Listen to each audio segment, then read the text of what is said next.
Welcome to Verified RX, your prescription for success. Brought to you by the Vizient Center for Pharmacy Practice Excellence. Artificial intelligence, or AI, is on everyone's minds today. We're going to take a deep dive into how AI is affecting the education of current and future pharmacy students. With me today is Jennifer Trujillo, Associate Dean for Education and Professor in the Department of Clinical Pharmacy at the Skaggs School of Pharmacy and Pharmaceutical Sciences on the University of Colorado Anschutz Medical Campus in Aurora, Colorado. Also joining me today is Logan Tinsen. He's the Clinical Pharmacy Manager and Residency Program Director at Benefis Hospitals in Great Falls, Montana. Jennifer, Logan, welcome to the program. AI is to today's pharmacy world what computers were to past generations, or like when Wikipedia first came on the scene. Everyone uses it, but we're all still figuring out how to trust it, teach it, and use it responsibly. So let's start with this. What problems are we seeing with AI right now?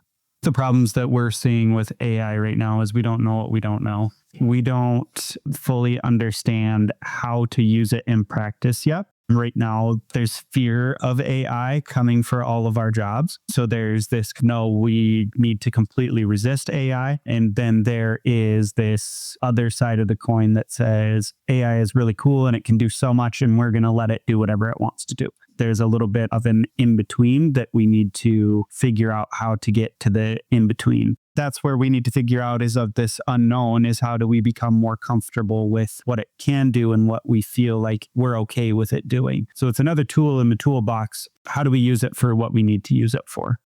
I agree. There's so much variability in how people are using it and how comfortable people are using it, being students or preceptors or faculty members. And it's just changing so quickly. That can lead to fear, some concerns with trust, concerns with over-reliance, where are things going to go? So those are the things that we're grappling with right now. And from a pharmacy education perspective, every school is handling that situation differently. There's not any unified guidance at the national level coming out of our accrediting bodies or our national organizations. We're all just stumbling around trying to figure out the best approach to how to keep up with how quickly things are changing, how to catch up for those that were late adopters. It's an exciting time. It can be a little scary as well. I agree, Jen. From the educational perspective, that's our opportunity to catch our students and future residents and future pharmacists of AI literacy and how to use it. For those of us that are already in practice, it's kind of like drinking from a fire hose. How do we integrate it into practice, but also how do we teach our students and or residents that haven't had that opportunity in school yet and don't have the AI literacy yet of how do we teach them to use it appropriately? And how do we then teach potentially others? Pharmacy isn't the only one using AI. There's providers that are using AI. There is nursing that is using AI. There's all kinds of healthcare professionals and a lot of different people using AI in the profession. Pharmacy is a small piece of AI, but how do we teach literacy is important for the next few years. I absolutely agree. You touched on a couple of points there about comfort versus fear. So we've got some practitioners who are not using AI. There's some fear there. Then you've got the other end of the spectrum where we have practitioners who are fully embracing this, full speed ahead, 110% all in. So there are two extremes. And what are some of the pitfalls of both of these extremes? A pitfall of not using AI at all is that you're going to miss the boat. AI is here. It's not going away. There are real ways in which AI can improve patient care and can improve our workflows. We need to figure out what those best ways are. Not using it at all creates some pitfalls. From an education perspective, if you're banning it, students are going to use it anyway, but they're going to be using it and experimenting with it without your guidance. That's a real pitfall. On the flip side, I think pitfalls of fully embracing it without any caution, you're going to get complete over-reliance and complacency. You're not going to recognize the misinformation that we might see with AI. And I think that it worries all of us that it might impact our critical thinking skills and the bottom line. there's a middle ground that we need to find, and we don't know what that middle ground is. The pitfall of the just say no is going to drive our students and others underground, or if they see preceptors or things like that using it out in practice, or providers using it out in practice, pharmacy students and others are going to be like, well, they're using it, why can't we use it? That's going to be tough rather than just embracing it, but embracing it and using it as the tool that it could be designed to use, rather than going too far and then not being able to control it. Because right now there is no regulation around AI at a national level or any level. That's what's going to be tough, is what does that regulation potentially look like? If there is any regulation at all, what does that look like to either bring AI to a middle ground, or if there is no regulation, what is the responsibility of the pharmacy schools, of the preceptors, of the profession of pharmacy to use AI appropriately? Yes, I agree. And it sounds like banning AI is not the answer. That's not the path we want to go down as a profession. So knowing that we're going to leverage AI in a thoughtful way, what should the focus of pharmacy education be through this lens? For right now, I think about it in 3 different ways. First is just basic AI literacy, ensuring that our students have that foundational understanding of what artificial intelligence is, what its capabilities are, what the potential biases or limitations are, and then couch that around the continued need for critical thinking skills. Reinforcing critical thinking skills in our students so that they can recognize that AI is a partner, but not something that can provide the full text and editing authority of the answer to all questions. And then lastly, we have to teach our students the ethical and responsible use of AI. Yeah, I agree, Jen. Ethical and responsible use is going to be key to AI. AI is a very powerful tool, and it's only going to continue to grow with what we are doing with AI. Also, what do we feel as an individual are we comfortable with? We're all individual practicing providers and practitioners. So what I may be comfortable with is something that you are completely uncomfortable with, Jen, in your practice. It's how far or how willing are you to potentially put your license on the line? How do we know where that information is coming from is what's going to be important. Some of us that have been out in practice for a while, we have the ability to think critically about what AI is offering to us because we had to do all this information before AI. So when AI pops an answer to us, we have the ability to think about, does that really seem right? Or should I go evaluate the primary literature? Whereas it's important to do a lot of the AI literacy starting now in our pharmacy schools. And even now for like that gap where those students have not had AI literacy in school and are now in practice, and AI is right in their face, of how do we also teach them to think critically and evaluate that information that is being provided to them to make an informed decision, because ultimately that decision that we are making or helping make impacts a patient on the other side.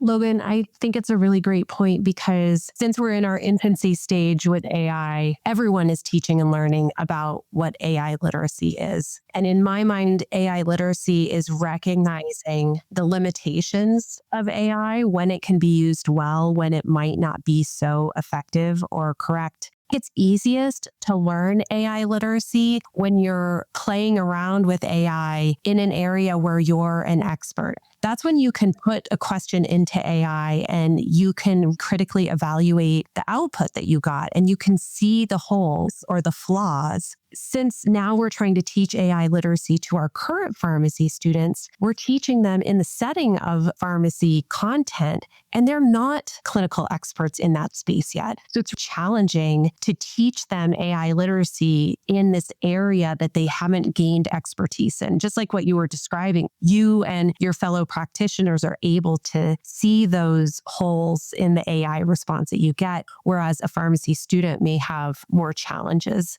That's maybe a temporary issue. AI literacy is being learned in undergrad, in K through 12 education. In future years, our students will come to pharmacy school with more baseline foundational AI literacy, and then we'll just be able to hone those critical thinking skills a little bit more. But right now, I think it's really all hands on deck to gain those AI literacy skills.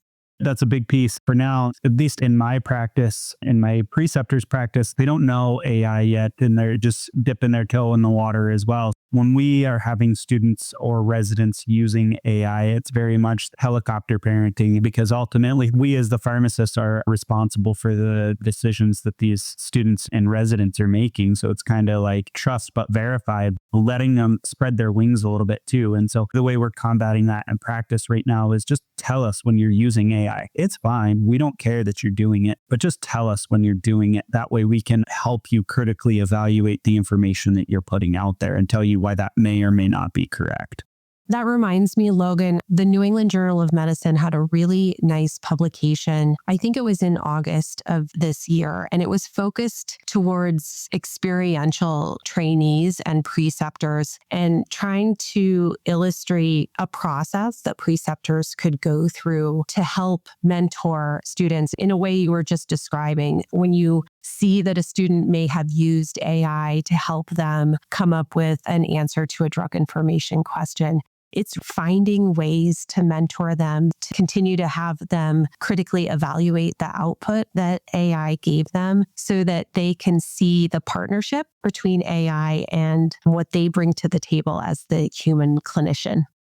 Yes, I agree. We've gotten through a lot here, talking about schools and preceptors, how they can be better equipped to guide AI use for students, and looking at what AI-related skills every graduating pharmacist should have. They're going to be important both now and in the future, since AI is an iterative process. What are the guardrails, though? Previously in our conversation, we talked about how we want to embrace this responsibly. What are some guardrails, or what are some safeguards that are in place?